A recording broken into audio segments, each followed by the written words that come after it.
Welcome to the KPC Smart Money Podcast with Karen and Kevin Christ. So today we are going to be talking about having fun or making fun with kids during summer break. So that are budget friendly. Oh, okay. So just don't take them to Six Flags every day. Exactly. Well, you can get a family pass for that. But I know, but you get the kids are home and you want to come up with activities, but you don't want to blow the budget. Yeah. Okay.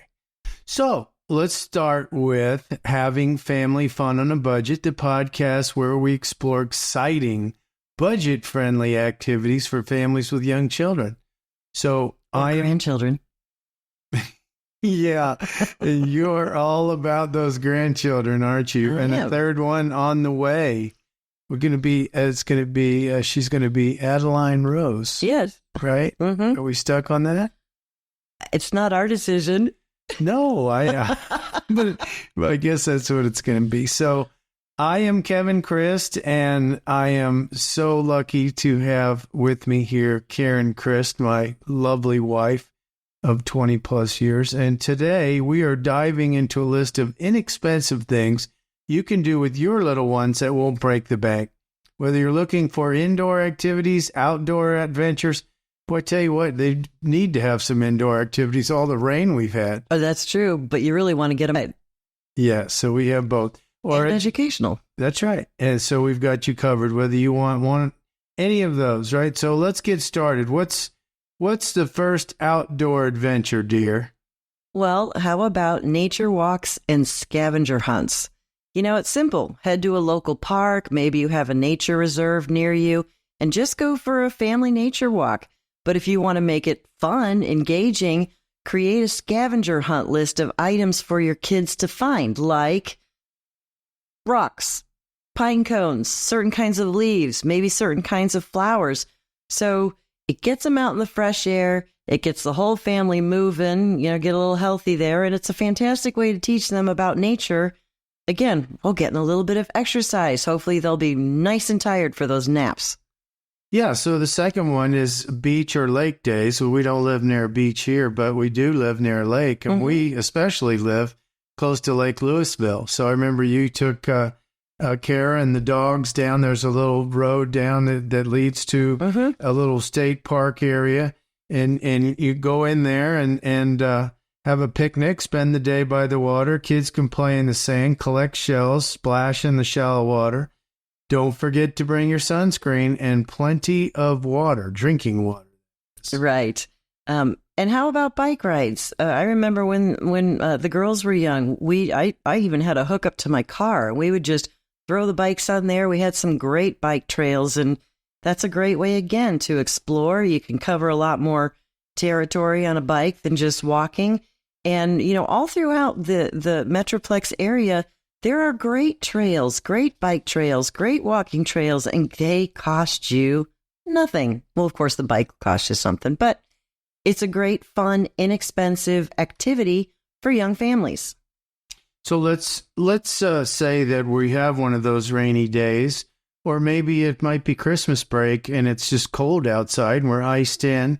Here's some budget-friendly ideas that'll keep your kids entertained for hours.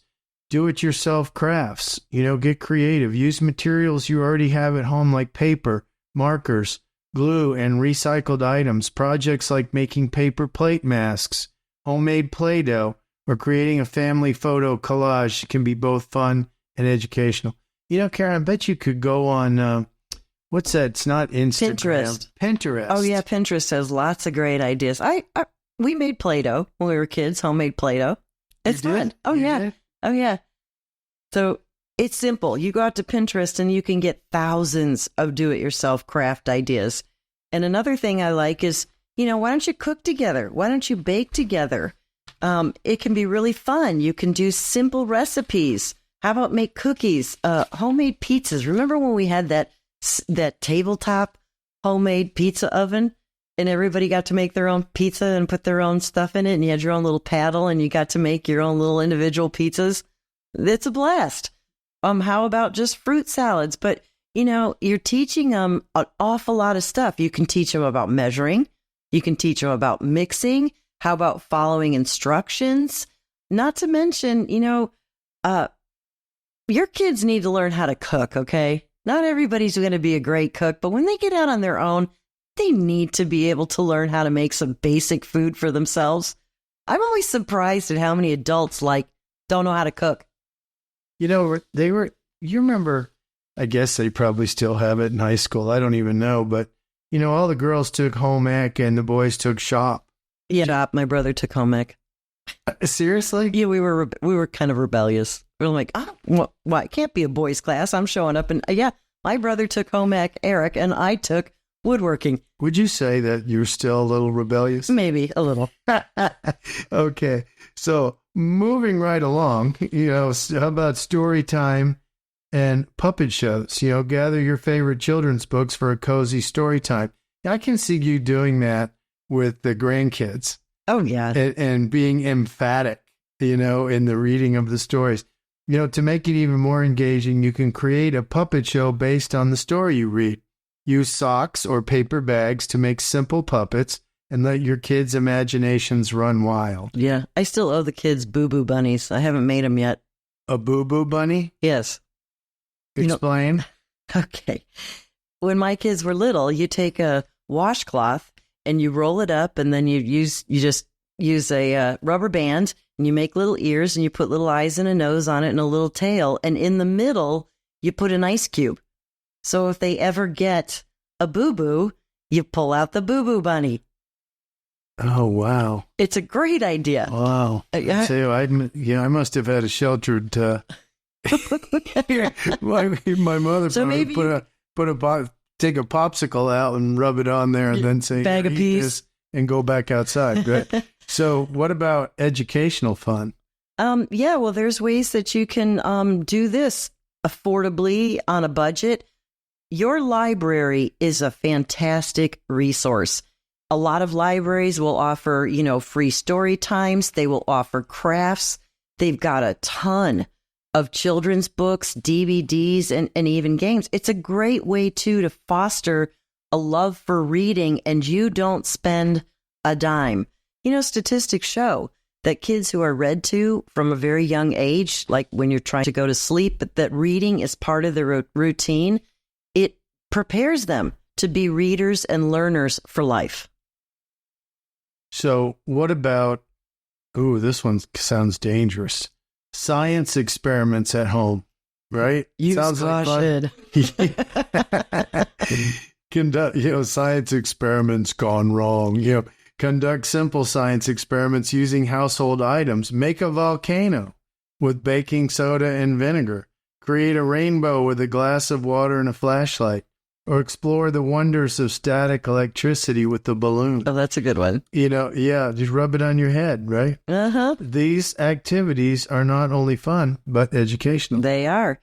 And, a lot of places have museum free days. Now, granted, on free admission days or discounted family days during the summer, it's going to be crowded.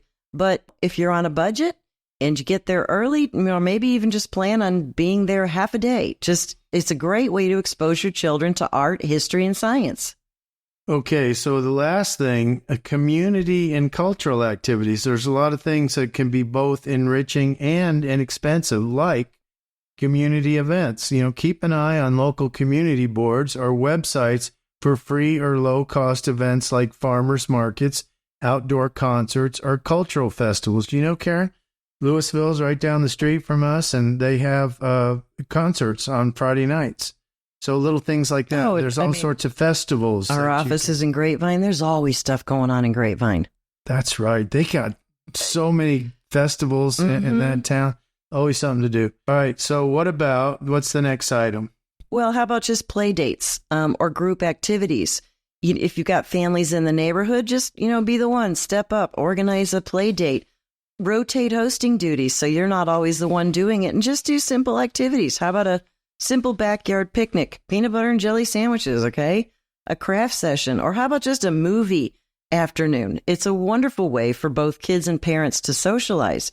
There was a family in Kara's neighborhood where they got a projector, and at night they used their garage door like a projection screen, and they had a movie playing, and all the kids came over and got little chairs and were sitting in the driveway watching this big movie playing up on the garage door. I went, now that's creative. That's pretty cool.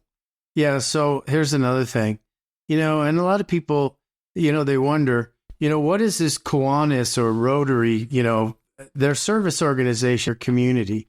So volunteer as a family. You don't have to be a Rotary member or a Kiwanis member. Find family-friendly volunteer opportunities in your community. This could be helping at a local food bank, participating in a park cleanup, or visiting a nursing home. Volunteering together teaches children the importance of giving back, and it can be a rewarding experience for the whole family. Yeah, absolutely. So, that's it for today for our episode of Family Fun on a Budget. And I hope these ideas inspire you to create wonderful memories with your children and your grandchildren, and you don't have to spend a lot of money to do it.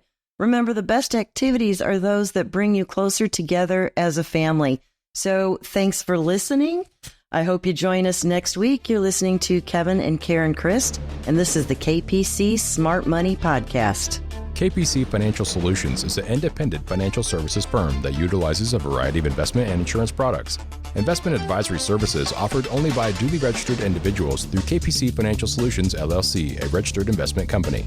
Investing involves risk, including the potential loss of principal. Any reference to protection, safety, or lifetime income generally refer to fixed insurance products, never securities or investments. Insurance guarantees are backed by the financial strength and claims-paying ability of the issuing carrier.